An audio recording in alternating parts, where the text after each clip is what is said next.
No ar, Rádio em Revista.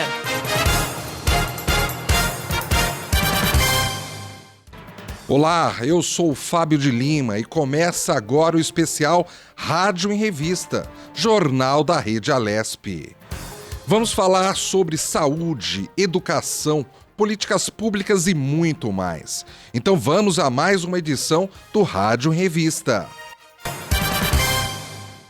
E vamos começar o programa de hoje falando sobre os 25 anos de criação da urna eletrônica no Brasil. Desde 1996, os brasileiros utilizam um dos mais modernos sistemas de votação do mundo, modelo copiado até em vários países. E para falar sobre as urnas eletrônicas, o Guga Mendonça e a Tayana Conrad entrevistaram João Carvalho, advogado especialista em direito eleitoral. Vamos acompanhar. Qual o balanço que o senhor faz aí desses 25 anos de urna eletrônica no sistema eleitoral brasileiro?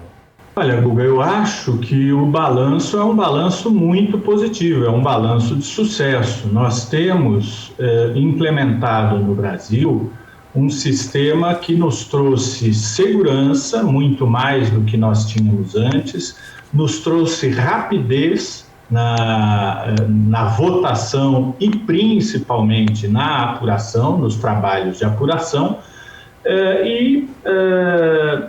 representa para nós, eu acho, para todos os brasileiros, um modelo que serve para ser observado em todo o mundo, porque nós realmente temos aqui um sistema confiável, um sistema que funciona bem, um sistema que nos entrega a cada 2 anos eleições limpas, rápidas, de uma das maiores democracias do mundo. Isto não é pouco não, viu, Guga? Eu acho que nós temos que valorizar o que nós temos, valorizar uma conquista do direito eleitoral brasileiro, da justiça eleitoral brasileira, que está neste ano completando 25 anos. Agora, doutor João, queria que o senhor falasse um pouquinho, fizesse uma análise aí, após a chegada da urna eletrônica, o sistema eleitoral brasileiro deu um boom, Deu um salto aí. Eu queria que o senhor falasse sobre isso.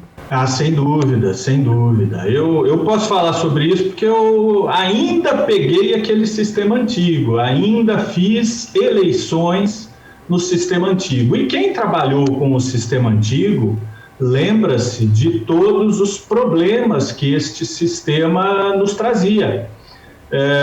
Problema na hora de votar, muitos eleitores tinham muita dúvida porque tinham que escrever, às vezes, o número ou o nome do candidato e tinham dificuldade para fazer isso, para colocar o voto no local correto da cédula, e depois a apuração. Quem se lembra das apurações que nós tínhamos aqui na capital do estado de São Paulo? Eram dias, eram noites que se viravam.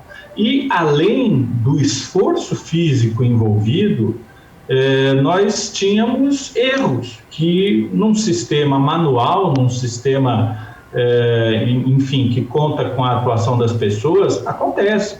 Nós tínhamos listas de votos em que os apuradores colocavam em grandes mapas o voto de cada um dos candidatos e muitas vezes esses votos eram anotados na linha errada, iam para candidato errado, além do que havia uma interação humana maior, então se houvesse algum partidário de um candidato, podia ter alguma oportunidade para fazer alguma diferença a favor do seu candidato. Enfim, o sistema era muito possível de ser fraudado, muito possível de trazer erros e muito trabalhoso no sentido da apuração ser realizada. Hoje, nós temos um sistema protegido, um sistema rápido e seguro. Realmente foi um marco, sim, e é uma mudança da água para o vinho. Agora, doutor João, como é que o senhor analisa, a segurança desse processo e também, o processo de votação em si comparado a outros países que têm sistemas diferentes ou até mesmo sistemas semelhantes? Como está o sistema do Brasil perante comparativo a estes países? Olha, eu acho que o sistema brasileiro é um exemplo para muitas democracias do mundo, que pode ser observado, aliás, normalmente a cada processo eleitoral que nós temos no Brasil, o nosso sistema eleitoral vem ser observado por autoridades estrangeiras, por autoridades de outros países, para aprenderem, para verem como nós fazemos as nossas eleições aqui no Brasil. Fazer um paralelo com outros países é até uma covardia, né? Porque nós acabamos de passar agora pela eleição americana e a eleição americana nos trouxe, ou trouxe aos americanos, problemas seríssimos de confiabilidade. Não que eu ache que houvesse realmente alguma fraude, como denunciou o ex-presidente Donald Trump, mas a verdade é que quando você tem votos em papel, cédulas em papel, você tem um processo de apuração mais duvidoso. E o nosso sistema brasileiro é rápido e seguro. Por que ele é rápido e seguro? Rápido, a votação ocorre rapidamente e a apuração ainda mais rapidamente. E não há dúvida nenhuma de que o nosso processo, desde a saída do resultado de cada urna, porque ao encerramento da votação você tem a expedição em cada urna eletrônica de um documento chamado boletim de urna. Esse boletim de urna traz o resultado da eleição naquela urna e é distribuído aos partidos políticos. Os partidos políticos podem e fazem uma apuração paralela ao lado da Justiça Eleitoral. Então, eles reúnem os boletins de urna, contabilizam enquanto a Justiça Eleitoral, de seu lado, recebe os resultados digitalizados em pendrive de cada urna e faz a sua totalização de uma forma fora da internet, sem nenhuma conexão que permita a ação de hackers e de uma maneira rápida e segura e que pode ser auditada no que diz respeito aos resultados da votação pelos partidos políticos, porque os partidos já receberam de cada urna o boletim. Então, o nosso sistema realmente é muito mais seguro do que os sistemas que nós vemos em outros países, especialmente nos Estados Unidos da América, em que, na realidade, não há um sistema, não é? Há sistemas diferentes para cada estado faz a eleição à sua moda. Eu confio muito mais no nosso sistema brasileiro, sem dúvida. Agora, doutor João, na última eleição, o presidente do TCE, o Luiz Barroso, ele anunciou que está em estudo, né, um sistema para votação via celular. Em quanto tempo essa proposta deve estar aí disponível, deve ser uma realidade para a votação aqui no país? Olha, é um sonho, digamos assim, né? É alguma coisa que a gente pode imaginar num futuro, não sei se próximo ou distante, realmente não sei, do ponto de vista técnico, quais são os entraves para chegar a uma situação da gente poder votar de casa. Acho que no futuro isso acontecerá, mas eu tenho algumas dúvidas, não do ponto de vista técnico. Acho que do ponto de vista técnico, talvez já fosse possível implementar hoje a possibilidade de nós votarmos de casa e nós votarmos pelo celular. Do ponto de vista técnico, acho que seria possível a Justiça Eleitoral disponibilizar, sei lá, um link ou alguma forma pela qual o eleitor pudesse votar da sua casa ou do local onde estivesse, enfim. Possível tecnicamente, eu imagino que seja, mas eu vejo problemas em relação à segurança do processo de votação se fosse adotado um mecanismo como esse, que nos permita votar das nossas casas, do carro ou de qualquer lugar onde nós estejamos. O problema, basicamente, é o seguinte: O nosso sistema, no nosso sistema, nós vamos, e nas eleições do mundo inteiro, né? O eleitor se desloca a um local, à sessão eleitoral, à mesa receptora de votos, para expressar o seu voto. Por que ele faz isso? Por que ele não pode votar de outra maneira? Porque o voto é secreto. Porque o voto e o sigilo do voto, o segredo do voto é um direito do cidadão e uma proteção do sistema. Se a gente votar de casa ou votar de qualquer outro lugar, qual é a proteção que nós vamos ter para o sigilo do voto? Qual é a garantia de que aquele eleitor não está negociando o seu voto com algum interessado na disputa política? Qual é a garantia que aquele eleitor, no momento em que está exercendo o voto, está livre de coação, está livre de qualquer, enfim, pressão para expressar o voto de uma maneira ou de outra? Então, são problemas, são entraves e entraves sérios. A ideia é sedutora, a ideia nos deixa todos felizes, imaginar que essa facilidade possa vir. Acho que poderá, acho que tecnicamente talvez até já possa, mas há problemas que têm que ser pensados, que têm que ser objeto de profunda reflexão antes de ser dado esse passo. Vamos mudar de assunto e falar sobre um programa do governo de São Paulo sobre projetos de conservação ambiental. Através da Secretaria de Infraestrutura e Meio Ambiente do Estado, foi lançado um edital para financiamento de projetos ambientais dentro das chamadas reservas particulares de patrimônio natural, que são unidades de conservação de domínio privado. O entrevistado, por mim e pela Amanda Nascimento, foi o subsecretário de Meio Ambiente de São Paulo, o Eduardo Trani. E o secretário Eduardo esclareceu muitas dúvidas para a gente. Explica um pouquinho para a gente, o que é uma reserva particular de patrimônio natural. Bem, o sistema, nós temos no Brasil um sistema chamado Sistema Nacional de Unidades de Conservação.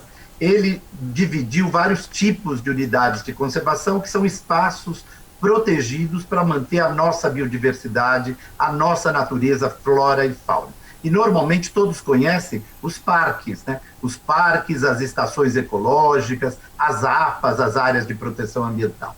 No ano de 2000 foi criado um novo tipo de unidade de conservação, chamado RPPN, que são as reservas particulares do patrimônio natural, que significa um modelo diferente em que o Estado não tem que desapropriar aquelas terras e o próprio proprietário privado, que tem uma grande propriedade e nela tem um conjunto de atributos que a gente chama ambientais, de florestas ou de nascentes, que ele, já pela legislação atual, não pode, obviamente, mudar, ele decide, então, instalar um parque, vamos chamar assim, um parque privado, esta reserva particular do patrimônio natural. E ele vai fazer isso dando, no título da matrícula, um caráter perpétuo. Nunca mais aquilo poderá vir a ser algo que não seja para proteger a natureza. Esse modelo, que é um modelo internacional aqui no Brasil, tem crescido muito nos últimos anos, desde a lei do SNUC, da lei nacional. Então, nós estamos incentivando no estado de São Paulo que os proprietários privados que amam a natureza, que têm em suas grandes propriedades áreas extensas de florestas vegetadas, que elas sejam preservadas para o uso das futuras gerações, para conservar a biodiversidade, para gerar o que a gente chama os serviços ecossistêmicos para toda a população. Eduardo, e para que fique bem claro para o nosso espectador, hipoteticamente, eu sou dono então de uma grande propriedade e eu quero preservar essa grande propriedade ambiental. Quais são os primeiros passos que eu tenho que fazer para conseguir essa preservação? Eu procuro imediatamente a Secretaria do Meio Ambiente? Explica para a gente como é que eu devo fazer, por gentileza. Exatamente. A atribuição para fazer a análise disso é da Secretaria, hoje, de Infraestrutura e Meio Ambiente, e, em específico, da Fundação Florestal, que é a área técnica da Secretaria que está encarregada de analisar esse pedido. Será feita, portanto, a partir do desejo do proprietário privado, uma análise do que ele tem justamente de atributos ambientais. Nós vamos verificar, nós vamos visitar aquela área, nós fazemos uma análise e, ao final, damos um parecer dizendo que aquele proprietário está habilitado a ser um futuro guardião de uma reserva particular natural. E, com isso, não só ele contribui à grande causa ambiental, que é proteger as nossas florestas, as nossas nascentes, mas ele também terá algumas vantagens em relação à gestão desse território dele, que de qualquer modo continuará sempre sendo privado, mas cujo uso estará gravado na matrícula como um uso ambiental de proteção perpétua, para sempre. Eduardo, isso que você falou é bastante importante. Então, quer dizer que depois que eu procurei a Secretaria do Meio Ambiente, vai vir uma equipe até a minha propriedade, eu vou mostrar ali o que eu acho na propriedade que tem de valor de preservação, vai ser feita uma análise, né? E essa análise, para eu ter o resultado, que de repente a minha propriedade foi aprovada realmente como uma propriedade que pode fazer parte desse processo aí de referencial até, demora mais ou menos quanto tempo? Já tem um tempo aí estimado? Olha, os casos de estudos, obviamente, são variados. Depende do tamanho da propriedade, obviamente também das nossas capacidades operacionais. Eu diria, assim, para a população entender que não é um trâmite muito longo, mas nós temos tido em torno de 6 meses até 1 ano para que essas áreas sejam, como a gente chama, efetivamente homologadas por nós, e depois nós vamos estabelecer isso, dando ao proprietário o título de proprietário de uma RPPN homologada pelo Estado. Tanto o governo do Estado de São Paulo, por meio da nossa Fundação Florestal, pode fazer isso, quanto também o governo federal fazem.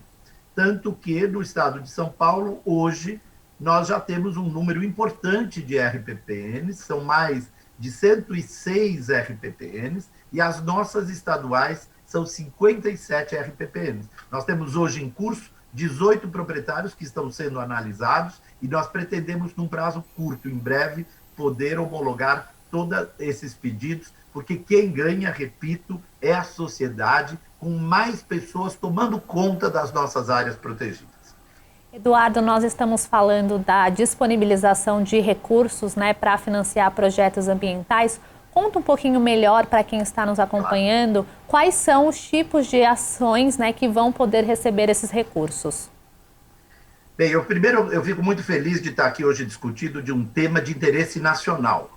No mês passado foi aprovada a Lei Nacional, que nós chamamos, do PSA, que é os pagamentos por serviços ambientais. Esse instrumento, esse incentivo, pagamento por serviços ambientais, está previsto na legislação federal e agora já tem lei nacional. São Paulo também tem várias iniciativas. Antes da lei nacional, São Paulo já executava, por meio deste programa, um programa de PSA, que significa pagar por aquele que cuida do serviço ambiental. Então, nas RPPNs que são privadas, nós queremos incentivar aqueles proprietários a que eles mantenham da melhor forma possível a sua propriedade com a vegetação em pé nativo. E para isso, justamente os recursos vão para os seguintes objetivos. Primeiro, para a recuperação de área degradada. O proprietário tem lá a RPPN, mas um pedaço dela está degradado, está sem vegetação,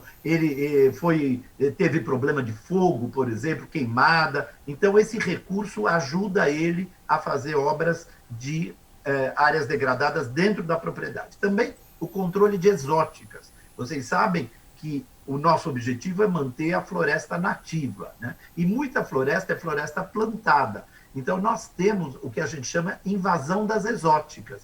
As outras espécies exóticas, elas ameaçam a nossa vegetação nativa. E, para isso, eu tenho que fazer uma série de medidas técnicas que têm custo. E esses proprietários, então, também poderão fazer um projeto para controle de espécies exóticas. Além disso, eles precisam de recursos para vigilância, para fazer o aceiro, que é o nome técnico daquela vala que a gente deixa entre a floresta e a outra área que tem uma via, etc., para que o fogo não chegue, justamente porque se pegar fogo no resto da propriedade, ele não entre na floresta, então para os aceiros e também para sinalizações, eventualmente, para algum cercamento de área que seja importante. Então, para todos esses serviços, o programa que nós estamos abrindo de ofertar R$1.400.000 de recursos do governo do estado, por meio do nosso fundo, que é o FECOP, para aqueles proprietários que vão tentar se habilitar nesse chamamento público que nós estamos fazendo.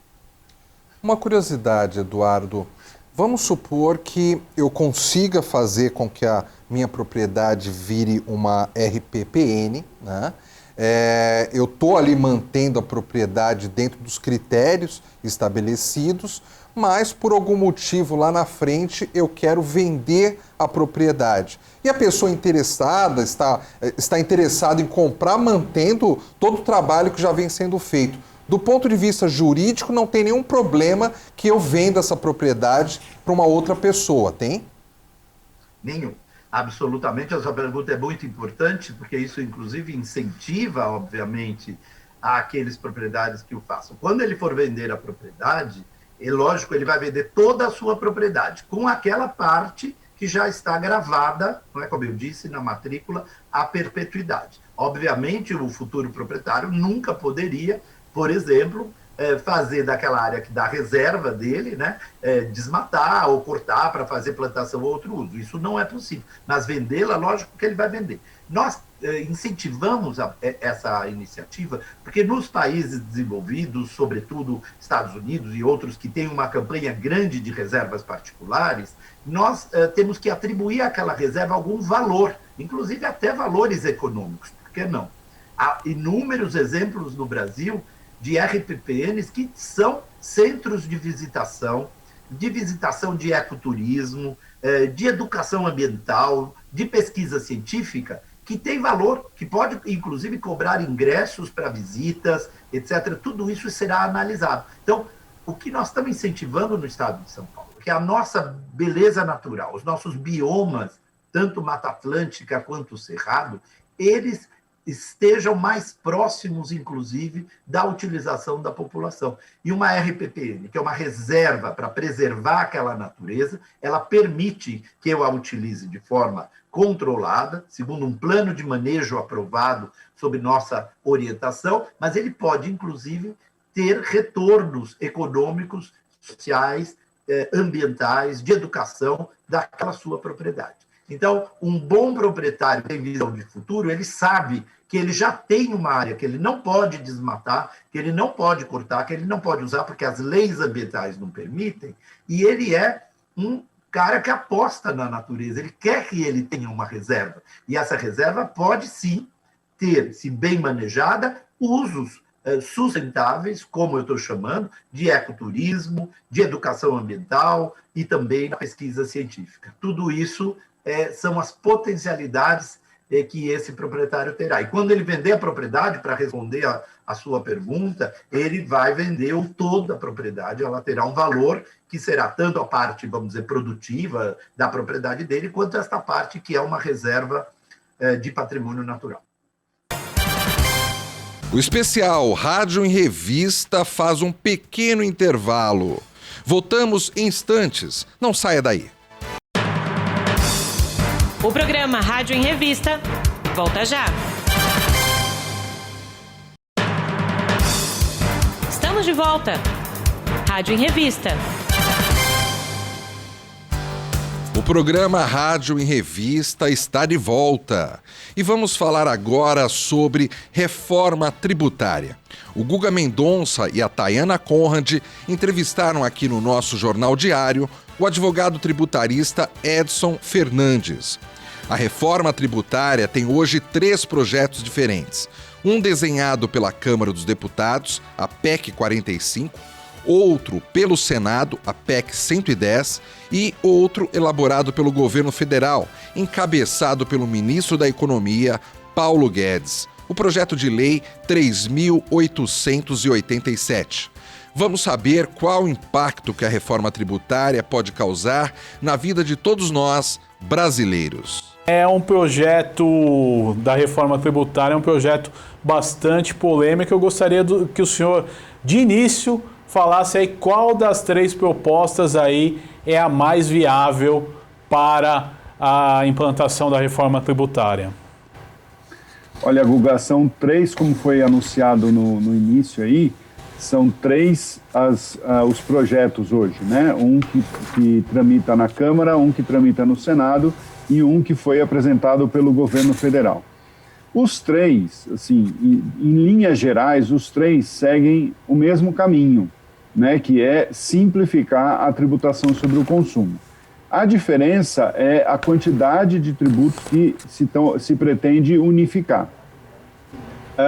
Nós temos a proposta do Senado, que é a que é mais ambiciosa, a proposta que está na Câmara, que pretende reunir só os tributos sobre o consumo, né? Então, a gente tem visto, por exemplo, hoje a discussão do combustível, né? PIS, COFINS, ICMS, essa sopa de letrinhas. O que a proposta da Câmara e do Senado pretendem fazer é unificar tudo isso. E a proposta do governo, ela é menos ambiciosa, ela já é um pouco mais cautelosa, porque ela pretende unificar só 2 tributos, né, PIS e COFINS, que são os tributos federais. Há uma grande discussão, né, tanto na classe empresarial como na academia, mesmo no parlamento, sobre qual reforma é a mais adequada. Na minha opinião particular, eu prefiro a reforma do governo. Por quê? Porque ela começa devagar. Ela pretende chegar no mesmo lugar onde as outras também objetivam chegar. Mas a do governo, ela começa devagar, só mexendo com tributos federais, então não envolve estados e municípios por enquanto, e já vai servindo como experiência, né? E é mais fácil, porque não precisa alterar a Constituição. Para alterar a Constituição, a gente precisa de um quórum qualificado. Para aprovar a proposta do governo, não, é por maioria em ambas as casas do Congresso Nacional. Então, na minha opinião, a do governo, hoje, ela pode ser implementada mais fácil e, por isso, é a melhor. E aí, se precisar ter ajuste, nós vamos fazendo esses ajustes. Lá na frente, se deu certo o modelo, a gente vai incorporando estados e municípios também, e aí aumentando o número de tributos que estão sendo unificados.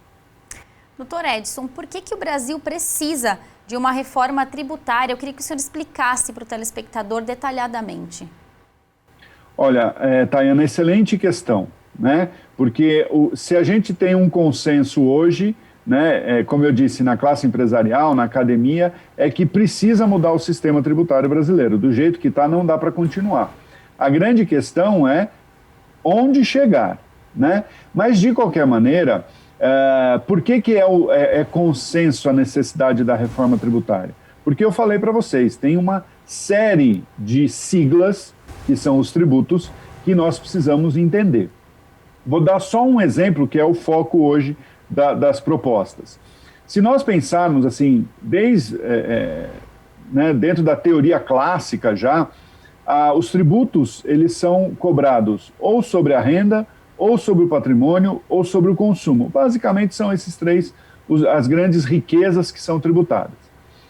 O foco hoje é no consumo. E para você ter uma ideia, Tayana, a Constituição Federal, ela traz expressamente quais são os impostos que podem ser cobrados sobre o consumo.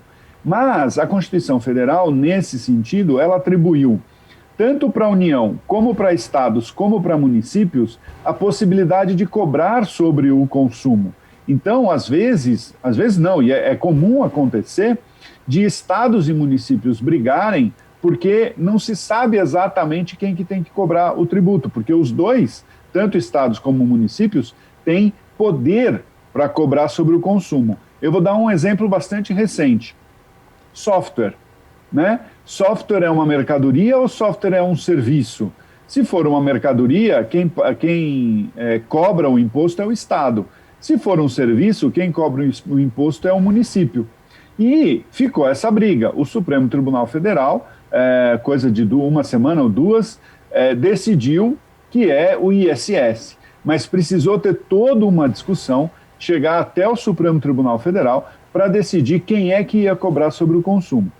Então, a reforma tributária ela é necessária para simplificar nesse sentido, para unificar tributos e dizer, olha, só vai ter um sobre o consumo e quem vai cobrar é União, Estado ou município. A proposta é que a União cobre, né, até porque as transações de consumo, de compra e venda e de prestação de serviço, elas podem ir além do município e além do Estado, né, nós podemos comprar coisas de outros estados.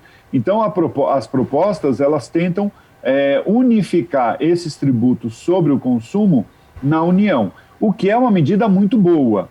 A questão aqui é como é que os estados e os municípios vão fazer para conseguir administrar suas finanças. E é aí que dá o nó da proposta. Então, assim, é consenso, nós precisamos de uma reforma tributária porque é muito confuso, as leis se sobrepõem, mas a grande questão é como equacionar todos os interesses da União, dos estados, dos municípios e, obviamente, dos contribuintes e do consumidor, porque, no fim das contas, quem paga esse imposto somos nós. Agora, doutor, falando ainda do sistema tributário brasileiro, quais os principais problemas que nós enfrentamos aí em questão de tributos no Brasil? É muito complexo? Olha, Guga, é complexo por dois motivos, principalmente por dois motivos. O primeiro é esse que eu acabei de comentar, né? O imposto sobre o consumo, União, Estados e municípios têm, e mais a União por meio de contribuições para a Previdência Social, que é PIS e COFINS. Então, há muitos tributos sobre a mesma coisa. E aí nós não sabemos se pode incidir um sobre o outro, se eu tenho que tirar, para quem que eu pago, se é para o município, se é para a União, se é para o Estado. Então, assim, esse é o primeiro ponto que traz confusão. Eu tenho muitas leis se sobrepondo, né? Imaginem o seguinte, você em São Paulo prestando um serviço, ou no município de São Paulo, prestando um serviço para alguém, para um tomador do seu serviço em Campinas, dependendo do serviço, o imposto é devido em Campinas, dependendo do serviço é em São Paulo. Mas como é que eu vou saber disso? E a Prefeitura de São Paulo vai querer cobrar, a de Campinas também. Então, esse é um primeiro ponto que gera muita confusão e torna o sistema brasileiro complexo. O segundo é a questão do controle, que é assim, não é o tributo em si, mas é tudo o que os contribuintes têm que fazer para pagar aquele tributo. Eu vou dar um exemplo. No caso do imposto de renda pessoa física, por exemplo, agora, né, desde ontem, já está disponível o programa para nós entregarmos a nossa declaração. Tem facilitado bastante. Hoje em dia tem sido muito fácil a declaração do imposto de renda. Mas, por outro lado, Guga, eu pergunto aqui, principalmente para as mulheres, e aqui não é nenhum machismo, é porque elas controlam melhor esse tipo de coisa, como é que faz? Se é simples para fazer o cadastro do INSS e do empregado doméstico. Não é simples, é confuso, tem muitas informações repetidas. Agora imaginem, para uma empresa, né, que tem que pagar diversos tributos, fornecer diversas informações, então o controle desse tributo também hoje é muito complicado. Então nós precisamos de mudanças, não necessariamente mudar a Constituição, mas nós precisamos mudar a nossa legislação tributária, porque há muita confusão em termos da lei em si e há muita confusão em termos de informação que nós temos que prestar para o fisco, informações redundantes e, Guga, o interessante, se nós errarmos a nossa declaração para o fisco, principalmente as empresas, se elas erram a informação que ela passa para o fisco, elas estão sujeitas a multa. E é muito fácil de errar, né? Por quê? Porque é muita coisa, né? E você tem que entender o que a autoridade fiscal quer daquela informação. Uma coisa é pedir o CPF, digita o seu CPF aqui, ok. Outra coisa é, de maneiras redundantes, oferecer CPF, RG, endereço, número de PIS, número de ISS. Eu queria fazer uma rápida pesquisa, obviamente ninguém vai responder, mas pensem, quem aqui sabe de cor o número do CPF? Muita gente, né? Quem está nos assistindo. porque a gente dá lá quando a gente compra alguma coisa e tudo mais. Agora, quem aqui sabe o número do PIS? Quem aqui sabe o número do INSS? Né? Então, é muita informação redundante. Não precisaria tudo isso. Bastaria, por exemplo, o CPF, o CNPJ para tudo. Então, é bastante complicado mesmo o nosso sistema hoje, Guga. Agora, doutor, quais os benefícios a reforma tributária traz, então, para os trabalhadores? Olha, então vamos lá. Primeiro, a simplificação torna um primeiro ponto, talvez, assim, ele é o mais abstrato, mas talvez um dos mais importantes, que nós, como consumidores e trabalhadores, porque o trabalhador é que está lá consumindo, né, nós vamos perceber qual é a carga tributária. Hoje nós não temos ideia, né? Existe uma lei que em toda compra de mercadoria ou serviço que nós façamos, que seja informada a carga tributária, mas essa carga tributária que é informada ali, ela é uma estimativa, porque a gente não consegue calcular exatamente, né, nós consumidores, eu digo, se pedir para um economista, ele vai fazer, mas nós, como consumidores, nós não conseguimos identificar exatamente qual é o imposto que está ali. Isso, né, com a reforma, isso vai ficar mais fácil. Então, vamos ter possibilidade de saber quanto que nós estamos pagando de imposto e quanto nós estamos pagando pela mercadoria.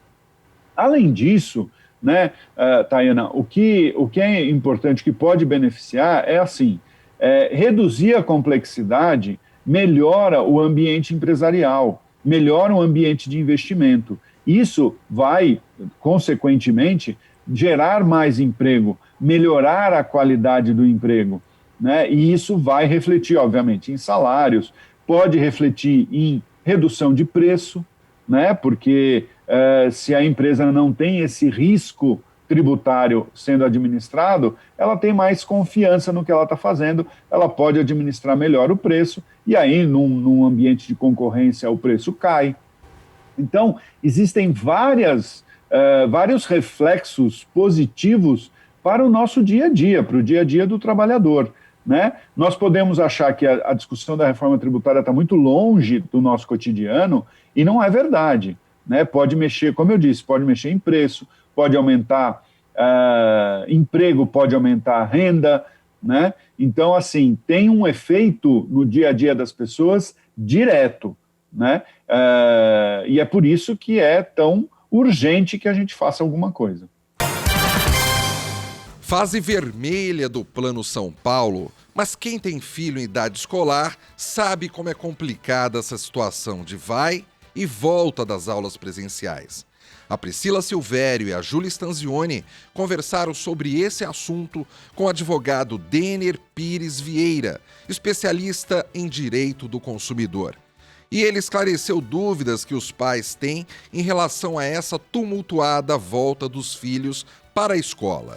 Quando a gente fala, então, da questão da volta às aulas, o ano passado já se falou, principalmente por conta da perda de empregos, os pais ali que foram demitidos e acabaram negociando o valor das parcelas da escola, matrícula, material escolar com as instituições. Porém, 2021, a situação não mudou muito, né? Nós ainda estamos no período de pandemia e estamos aqui agora com o estudo remoto, o híbrido, né?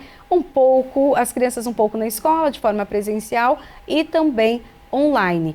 Me explica um pouquinho como fica, então, o pagamento da escola nesse período, já com esse ensino diferente. Sim. O ano passado, né, o ano de 2020, a gente passou, como você bem disse, aí um período, né, um período novo, uma situação diferente, onde todo mundo teve que se adaptar, inclusive às instituições privadas, né? Então, para não perder o aluno, para fidelizar, porque o que a gente precisa entender é que a escola continuou tendo seus custos mensais, normais, né? Por mais que tivesse os planos do governo federal e tudo mais, as escolas continuam mantendo o seu custo. Então, e o serviço foi eventualmente prestado ainda que pelo sistema à distância. Então, não existiu aí nenhuma lei dentro do ano de 2020 que obrigasse a escola a exercer a política de descontos, né? Com exceção aí, parece que, se eu não me salvo o melhor juízo, o estado da Bahia teve uma lei fixando do percentual de 30% de desconto, mas que ela foi declarada inconstitucional pelo STF. Então, o cenário que se ventilou durante o ano passado todo foi a boa política, né? A política de conciliação, a política do caso a caso, onde as instituições privadas buscaram a conexão com os pais, com os alunos, para poder fixar aí um percentual de desconto, que em umas foi 30%, em algumas outras foi um percentual um pouco menor, outras foi um pouco maior, então não existiu assim uma fixação padronizada, tá? Para esse ano de 2020, novamente a gente está no mesmo problema. Nesse ano de 2021, a gente está no mesmo problema do ano passado, porque as aulas continuam, né, agora com a intermediação entre o ensino presencial e o ensino à distância, e aí nessas circunstâncias, né, muitos pais agora precisam voltar a conversar com as instituições privadas, né, dependendo do caso a caso, verificar se é possível se estender eventualmente o desconto, ou se é possível uma negociação diferente no contrato. Todos esses detalhes, né, eles vão formar um entendimento nisso, no que a gente acredita que seja o que vai prevalecer para esse ano, tá? É claro que nem todas as atividades do contrato de prestação de serviços escolares estão podendo ser efetuadas, ainda que com o ensino, né, parcialmente na forma presencial. Você tem muitas aulas, por exemplo, que elas não vão voltar este ano, pelo menos no começo deste ano, até a vacina ser efetivada, elas não vão voltar. Então, com a redução da capacidade de prestação de serviço, as instituições privadas vão precisar rever, sim, a sua política de aplicação de preços para que se adequem à situação de cada consumidor. Agora, uma outra questão, né? A gente está falando de retorna, não retorna, ensino híbrido. Ficando em casa, tanto no híbrido quanto só no remoto, mesmo assim, as escolas, em especial as escolas particulares, já enviaram no final do ano passado para os pais a famosa lista de material escolar, né, doutor? Quando a criança está em casa, a parte de material de arte, de música e outras disciplinas que exijam um espaço exclusivo para elas, como é que funciona? O aluno compra, não compra? Vai ser ressarcido, não vai? Artes até que pode ser uma aula remota, o seu filho tem as coisas em casa, pode ajudar a fazer, mas e nas outras questões? Olha, esse problema, ele não está sendo só esse ano. Veja, a gente analisa o seguinte, o decreto de a pandemia, ela se instaurou no Brasil aqui em março do ano passado. Só que em março do ano passado, aí as aulas foram suspensas e o que aconteceu naquela época? Os pais já tinham comprado materiais escolar para o ano todo.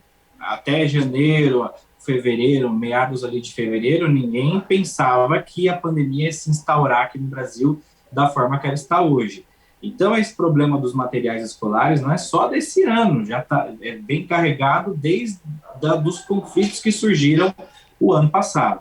A orientação jurídica e mais adequada, no meu ponto de vista, seria o seguinte, todo material que não for utilizado, ele não pode ser exigido. E se ele for exigido e não utilizado, ele tem que ser devolvido, e se ele não puder ser devolvido, ele precisa ser reembolsado.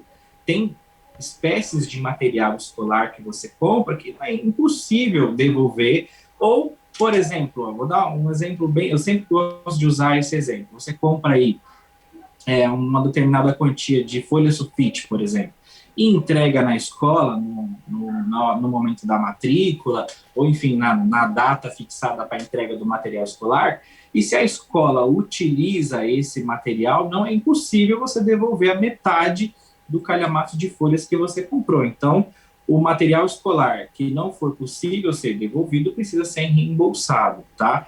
E mesmo no ensino híbrido, né, que é esse ensino que vai ser parcialmente feito à distância e parcialmente presencial, você tem que ter uma proporcionalidade na lista de materiais escolares que possa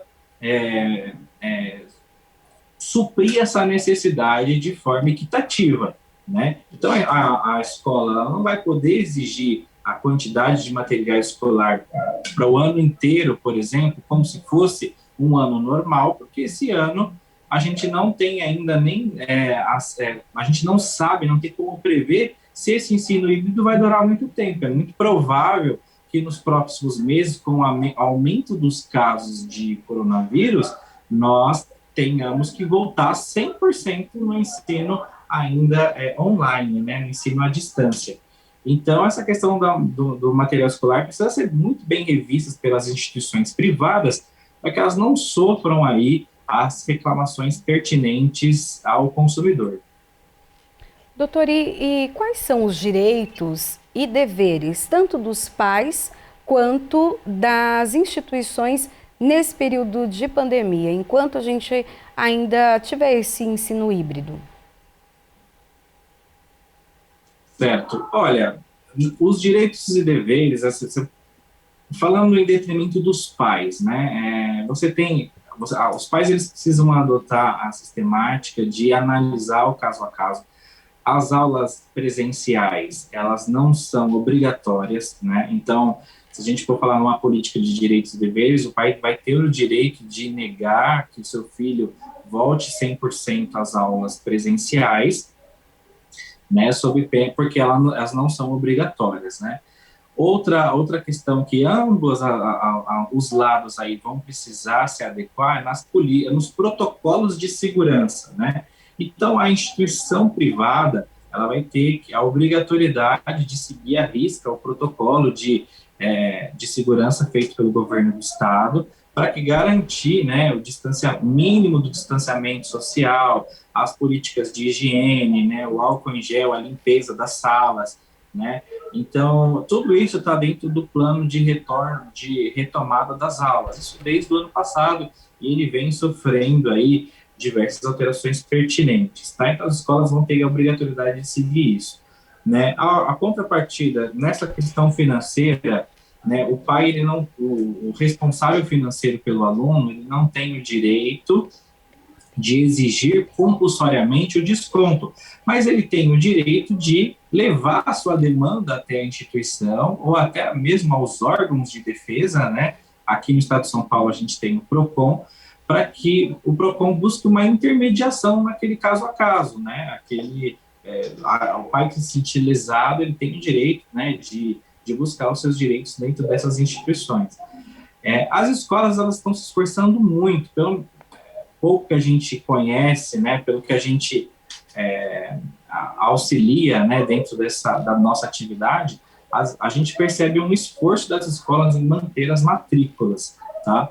Então, acredito que isso vai ser bem benéfico, né? Quanto mais conciliação nós tivermos dentro desse cenário, vai ser benéfico tanto para o consumidor quanto para a instituição privada. Vamos a mais um intervalo e na volta novas entrevistas com muitos assuntos de interesse para você. O programa Rádio em Revista volta já. Estamos de volta. Rádio em Revista. Estamos de volta com o programa Rádio em Revista. Em destaque agora, saúde. Na luta pela cura da Covid-19, especialistas correm contra o tempo e intensificam opções de vacinas contra o novo coronavírus. E agora, tantas variantes. Eu e a Lilian Busato entrevistamos o Dr. Jorge Calil Filho, diretor do Laboratório de Imunologia do INCOR, o Instituto do Coração do Hospital das Clínicas, e coordenador da pesquisa da vacina contra a Covid-19, uma vacina brasileira em spray. Vamos saber como está esta pesquisa. Dr. Jorge, conta um pouquinho para a gente sobre os estudos, né, que serviram de um ponto inicial para a criação dessa vacina em spray. Sem dúvida, Lilian. Então, vamos dizer, o spray é apenas o veículo que nós vamos utilizar para colocarmos essa vacina digamos, apresentarmos essa vacina para o sistema imunológico. O que foi muito importante que nós fizemos até agora foi a definição do antígeno, que é o alvo que nós queremos fazer para que o sistema imune responda.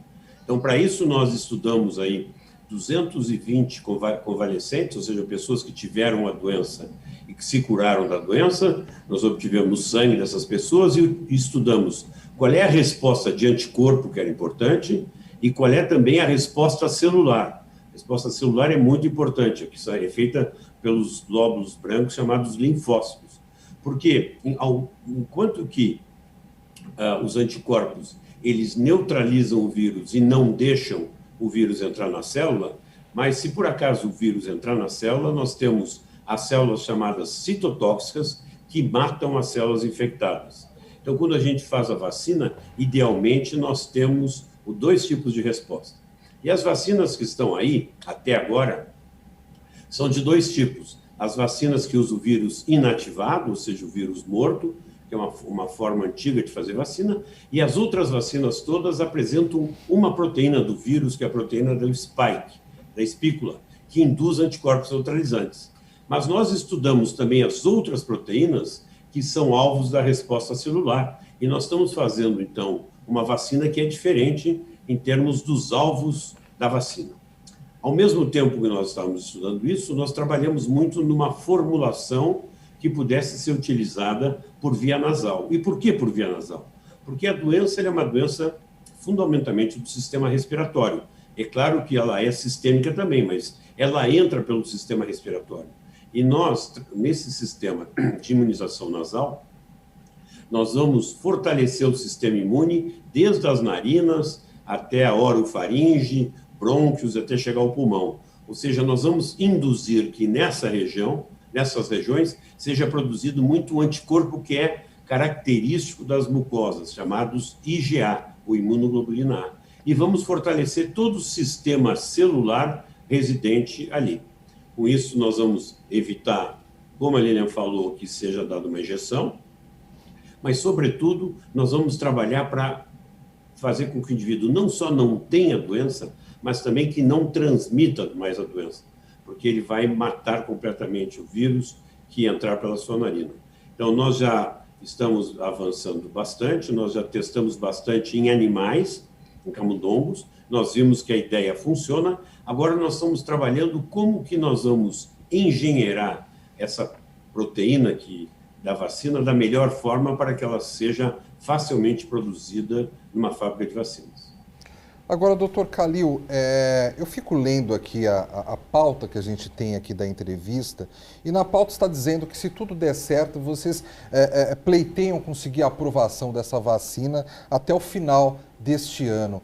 E eu fico pensando assim, parece um trabalho bastante inovador, no momento que a gente ainda fica falando sobre as vacinas que são em quantidades incipientes para o mundo, cientistas, médicos brasileiros estão desenvolvendo uma vacina também com uma qualidade fantástica, e isso por spray.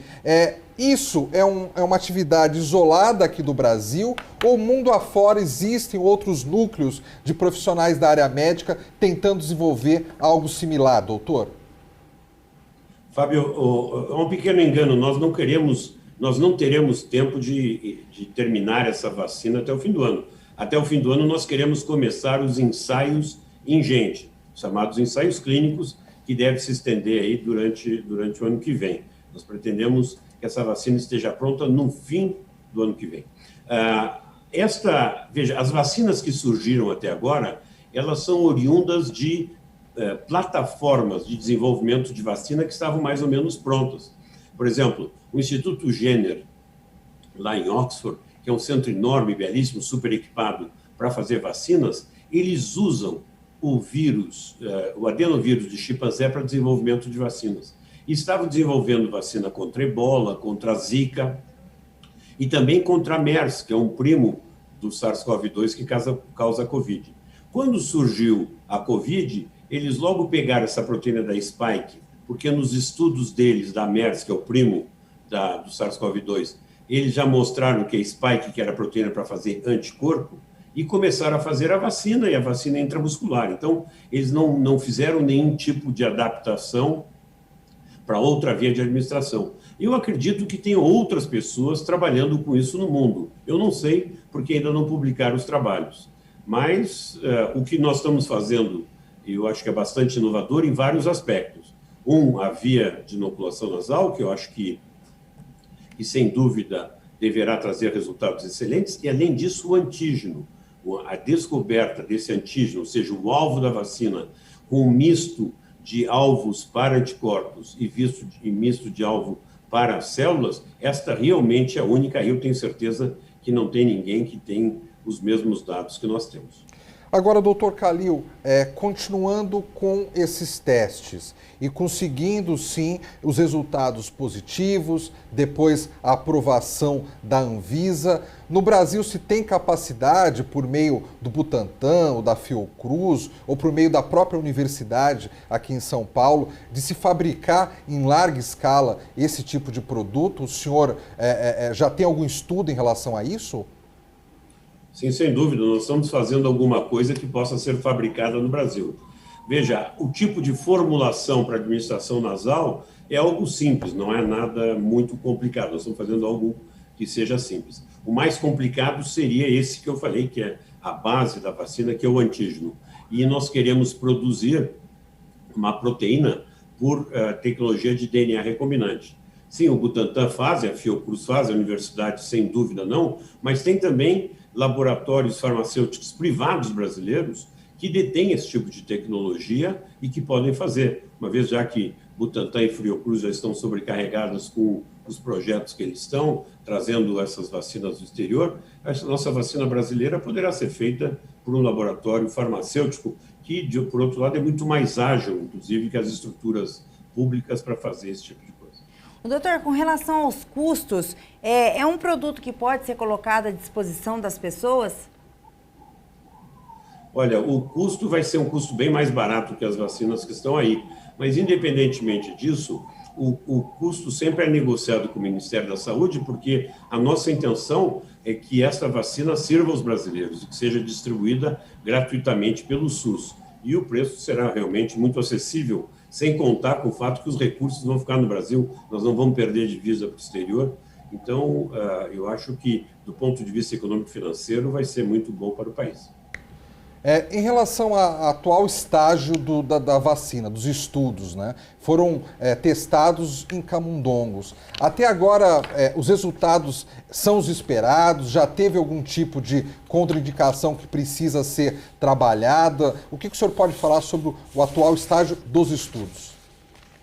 Então, os estudos, como eu disse para vocês, nós começamos estudando o sangue dessas 220 doadores, 220 pessoas que foram muito gentis e nos contribuíram com o sangue. A gente estudou tanto o soro delas, a parte líquida do sangue, como as células do sangue.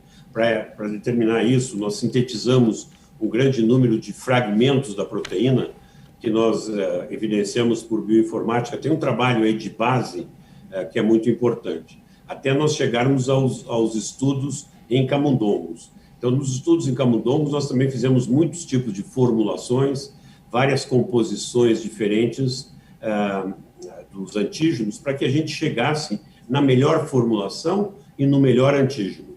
Então, os resultados que nós temos são excelentes, porque nós induzimos uma boa resposta celular e nós induzimos também altos níveis de anticorpos chamados neutralizantes, que é os que realmente interessam no combate ao vírus. Então, até agora, não existe nenhum tipo de contraindicação, pelo que nós estudamos até agora. Nós não esperamos ter muitos efeitos adversos com esse tipo de vacina. Doutor, a gente sabe hoje que a Coronavac ela possui uma imunização de 50,38%. Em relação aos sprays, já tem a noção ou a certeza de quanto será essa imunização? Olha, infelizmente a gente não consegue saber até nós começarmos a testar em humanos, né? É muito difícil fazer, porque quando você testa em animais, eles têm uma determinada característica genética, é muito difícil depois de você dizer como é que vai funcionar em humanos. Somente os testes é que nos vão mostrar. Mas você tem indícios, sim. Você, ao mostrar que você consegue induzir uma resposta muito forte no modelo animal, dá um indício que isso venha a se traduzir também numa boa resposta protetora em humanos. Mas é só a experimentação que irá nos mostrar. E para encerrar o programa de hoje, vamos falar sobre um mal que afeta as brasileiras: o câncer de colo de útero. E março é o mês escolhido para a conscientização sobre a doença, que mata cerca de 8 mil mulheres todos os anos. É o terceiro tumor com maior incidência de mortes em mulheres no país. Sobre esse tema, o Guga Mendonça e a Tayana Conrad conversaram com o médico Ahmed Mourad, ginecologista e obstetra. Vamos acompanhar essa entrevista. O câncer de colo do útero é o terceiro tumor maligno mais frequente na população feminina. Explique de forma didática para o nosso telespectador o que é o câncer do colo do útero. Bom, o câncer do colo do útero é um câncer que se origina no aparelho reprodutor da mulher, no colo do útero, né? O útero é um órgão que se divide em corpo e colo, e o colo ele fica dentro da vagina, né? E é um câncer que se desenvolve nessa parte do corpo do colo, das partes do útero, né? Doutor, segundo os dados, né, do Instituto de Câncer, o INCA, a incidência anual do câncer de colo de útero chega a 17.500 novos casos. E a taxa de mortalidade situa-se em torno de 8 mil óbitos por ano. Então, eu queria que o senhor explicasse para o telespectador que está vendo a gente agora como fazer para se prevenir. Se você for ver, esse é um número muito relevante, né? O número de pacientes que tem essa doença é um número alto. Mas se você parar para ver, o diagnóstico dessa doença é um diagnóstico extremamente fácil de ser feito, né? O diagnóstico a gente faz através de um exame chamado Papa Nicolau, que ele consiste em você pegar um aparelhinho, introduzir na vagina da mulher, você tem acesso ao colo do útero e com uma pequena espátula você raspa o colo, você coleta as células para ver se tem células malignas de câncer, né? Então, o exame é um exame fácil, pode ser feito em qualquer lugar, em qualquer unidade básica de saúde, não precisa de grandes tecnologias como outros cânceres, né? Um exame simples, né? A prevenção do câncer, o câncer de colo de útero hoje, a gente sabe que ele está intimamente relacionado ao vírus HPV, né? Então, o que acontece? A prevenção do câncer de colo de útero, ela gira em torno da prevenção contra a disseminação do HPV, né? Então, o uso de métodos de barreira, camisinha na relação sexual, é uma forma de você prevenir, e agora a vacinação está sendo feita pelo governo contra o HPV é outra forma da gente prevenir, né? Alguns estudos preliminares saíram, alguns estudos já estão mostrando que há uma redução importante no número de casos aí de câncer de colo de útero, e, bom, muito provavelmente esse câncer vai, daqui a alguns anos, deixar de ser um dos cânceres que mais mata mulheres no Brasil, e no mundo também, claro. Agora, doutor, o senhor comentou, né, sobre a infecção pelo HPV. Há outros fatores que aumentam o risco de uma mulher desenvolver, então, o câncer do colo de útero? Eu queria que o senhor explicasse para o telespectador. O câncer, como ele está intimamente ligado ao HPV, tudo que envolve HPV aumenta a chance, né? Diferente dos outros cânceres, em que a história genética ela tem é importante, no câncer de colo de útero não. No câncer de colo de útero é o HPV o grande diferencial. Mais de 90% dos cânceres de colo de útero são relacionados ao HPV, né? Então, se você fizer um combate efetivo contra o vírus, você vai conseguir melhorar em muito essa incidência de câncer de colo de útero, tá? O fator genético aqui é muito pouco. Agora, doutor, é importante a gente esclarecer quais os principais sintomas aí do câncer de colo de útero. Tá. O câncer de colo de útero, normalmente ele está associado a 2 sintomas: sangramento, né, e dor, né? Mas a sua incidência, ela começa a aumentar a partir dos 30 anos, tem um aumento bem importante após os 40 anos, né? Então, por isso a gente recomenda a realização do Papa Nicolau anualmente, tá? E se você tiver uma sequência de exames normais, você pode espaçar esse período de rastreio, tá?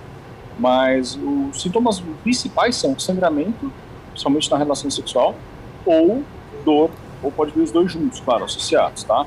Na faixa etária entre 30 e 40 anos, mais ou menos. E doutor, como é feito o tratamento do HPV? É importante a gente explicar isso, já que o senhor mesmo disse que pode ter ligação também com o câncer do colo de útero. Então, como fazer para se prevenir para que o HPV ele não vire um câncer de colo de útero? Bom, é assim, uma vez que você teve contato, você é infectado pelo vírus, esse vírus ele fica no seu organismo, né? Então a gente precisa fazer exame de controle, que é o Papa Nicolau, e se esse exame estiver alterado, a gente pode fazer a colposcopia para complementação do diagnóstico, tá? O HPV em si hoje não existe um tratamento para eliminar o vírus, existe uma vacina, né? Essa vacina é para desenvolver um sistema imunológico para que você não adquira o vírus, né? Hoje o sistema fornece essa vacina para meninas entre 9 e 14 anos e para meninos entre 11 e 13 anos, tá? Então a gente recomenda essa vacinação. Uma vez que você tem um HPV, não quer dizer que você não possa tomar a vacina, você até pode. Alguns casos, para vacinação, eles regridem, podem ficar negativos, o HPV acaba sendo eliminado, tá? Mas não são em todos os casos, cada caso é um caso, mas pode ser feita a vacinação sim, tá? Agora, doutor, o câncer de colo de útero, ele é muito letal?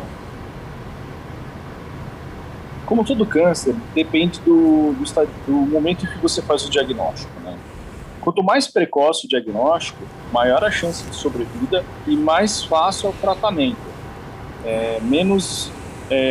Expolia menos o paciente. Você precisa fazer pequenas cirurgias, né?